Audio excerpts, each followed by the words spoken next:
I think if you put a gun to any Magic player's head and asked which character is Magic's villain, you may get one of 4 names. Yawgmoth if they're old, Norn if they have mommy issues, and Sengir if they want you to pull the trigger, but a sizable majority would answer that Nicol Bolas is the main antagonist. And that's a perfectly fair answer because for a majority of his existence in the canon, old Snakeface here has been a mainstay, feeding the flames of intrigue with his machinations. Of course, Bolas wasn't always the certified hoodlum he is known as these days. You see, Nicol, as he was originally known, just Nicol, was birthed from the Dragon alongside his brother, Ugin. They fell from the sky together and were a rarity as twin dragons. Not long after their descent, Nicol watched his sister, Marivia Sal, fall prey to dragon hunters, and was so outraged he got revenge by killing one of their dogs. It was then and there he decided that through the acquisition of knowledge, he would become a hunter in a multiverse full of the hunted. In a mark of irony only seen since Sazdek's apprehension resulting in the guild pack's breaking, Nicol was initially the weakest elder dragon of the bunch. Embarrassingly so, and in an act I can only describe as the most insecure move possible, Nicol gave himself the second name Bolas in an effort to feel more like an equal to his siblings. Nicol spent a lot of time with Ugin. They even hunted together, learning pack tactics to survive. After some time passed living with Arcade Sabbath, learning about how humans lived, Nicol immediately indulged in yet more revenge on the humans that killed his sister. He sowed division in their ranks, and they descended into full-scale war. And when he showed Ugin, he was shocked. Frankly, he realized his brother never really cared for him, and this was never about his sister. So a spark ignited, and he just disappeared. Following Ugin's vanishing, Nicol spent thousands of years waging the Elder Dragon War, wiping out his own kind until a few of his siblings remained. And by the time Ugin reappeared, Nicol ruled half of Dominaria and was just about to wipe out the last of Arcade's forces. With Ugin's return, the war was ended, immediately, on the spot. And as the brothers caught up, the difference between the two was night and day. When Ugin revealed he had a Planeswalker spark and that he had traversed the multiverse, and that all of this, at least to him, was just a mere drop in the cosmic bucket. And this enraged and made Nicol so envious, his Planeswalker spark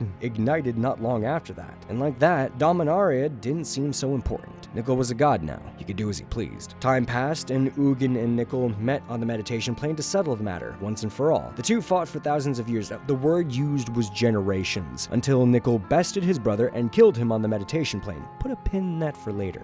Next thing you know, Nicol is back on Dominaria, fighting a demonic Leviathan Planeswalker, that's a mouthful, for like a month, and he creates the first temporal rift from the fight alone, and creates his greatest shrine to himself yet, the Talon Gates, from the demon's body, parts of which he ate and absorbed his power. I didn't even know he could do that. Shortly after that, Bolas caught word that Ugin had lived and that he was working with Azor on a means to contain him to the plane of Ixalan. In response, Nicol traveled to Tarkir and killed Ugin again. For real this time. He even returned 18 years later to make sure he was still dead. With that loose end tied up, Nicol immediately went back to Dominaria and set himself up as Emperor of Madara. Don't make a Naruto reference, Trap. Don't do it. Dati Bio. God damn it! Nicol had tied his essence to the time rift above the Talon Gates and had angered his own champion, Tetsuo Umezawa, and he turned on him and killed him. You see, Tetsuo had killed his physical body and trapped his spirit in the meditation plane, but despite being physically dead and spiritually trapped, part of Bolas's life force resided in the temporal rift at the Talon Gates, and as those rifts expanded, he was able to regain a physical form again. Shortly after helping close the time rifts, Nicol was affected by the mending and was stripped of his godly powers. In response, Nicol spent the next thousands of years working towards regaining his power, taking over the plane of Amonkhet and using its natural resources to create an army of undead soldiers, finding the Elder Spell, brokering Liliana Vess's contract, and setting his first plan in motion, creating and absorbing energy from the Alaran conflux, which, thanks to Ajani Goldmane, failed miserably. So, Plan B took the form of activating the Eye of Ugin to release the Eldrazi in the hopes that their release would lure enough planeswalkers to Zendikar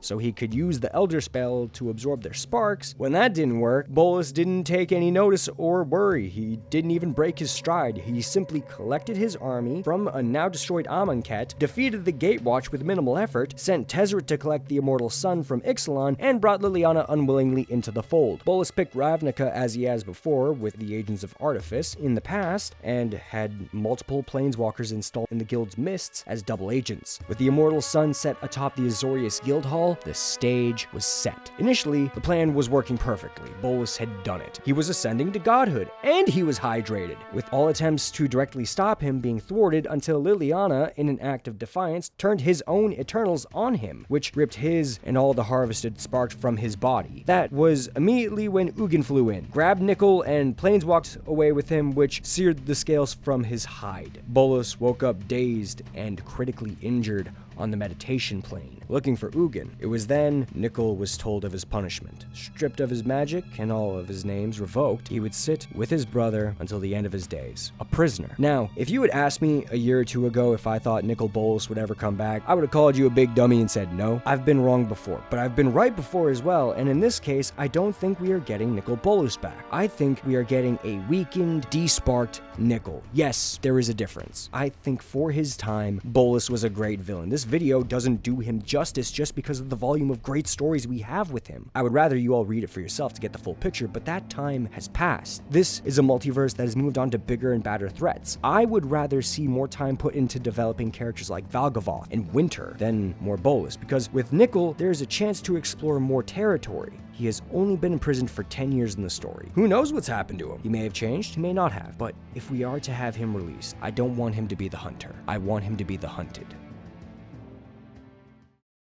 You're not ascending to godhood, you're just dehydrated. Out of my way, gay boy! I'm about to liberate my divine self from this mortal shell! Hospital?